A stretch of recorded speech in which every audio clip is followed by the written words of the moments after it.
কুফরি বাক্য যা আমরা নিয়মিত বলে থাকি। ১. আল্লাহ লাগে, ইল্লাহ লাগে, নাউজুবিল্লাহ। ২. তোর মুখে ফুলচন্দন পড়ুক। ফুলচন্দন হিন্দুদের পূজা করার সামগ্রী, তাই এই বাক্যটি হিন্দু ধর্মের জন্য সঠিক। ৩. কষ্ট করলে কেষ্ট মিলে। কেষ্ট হিন্দু দেবীর নাম, তাকে পাবার জন্য কষ্ট করছেন, তাই এই বাক্যটি হিন্দু ধর্মের জন্য সঠিক। ৪. মহাভারত কি অশুদ্ধ হয়ে গেল? মহাভারত একটি উপন্যাস যা সবসময় অশুদ্ধ। ৫. মোল্লার দৌড় মসজিদ পর্যন্ত, এটি ইসলামের নামে কটূক্তি করা। ৬. লক্ষ্মী ছেলে, লক্ষ্মী মেয়ে, লক্ষ্মী স্ত্রী বলা, হিন্দুদের দেবদেবীর নাম লক্ষ্মী, তাই ইসলামে এটি হারাম। ৭. কোন ঔষধকে জীবন রক্ষাকারী বলা, জন্ম মৃত্যু একমাত্র আল্লাহর হাতে। ৮. দুনিয়াতে কাউকে শাহেনশাহ বলা, এর অর্থ রাজাদের রাজাধিকার। ৯.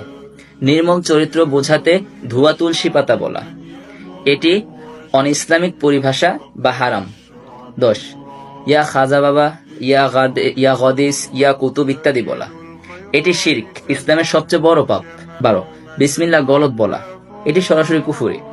১৩. মৃত্যুর সাথে পাঞ্জালোরা বলা, কুফরি বাক্য, তাই সাবধান। ১৪. মধ্যযুগ বর্বরতা বলা, মধ্যযুগ ছিল ইসলামের স্বর্ণযুগ। ১৫. মন ঠিক থাকলে পর্দা লাগে না, ইসলাম ধ্বংসকারী মতবাদ। ১৬. নামাজ না পড়লে ইমান ঠিক আছে বলা, ইসলাম থেকে বের করার মূলনীতি।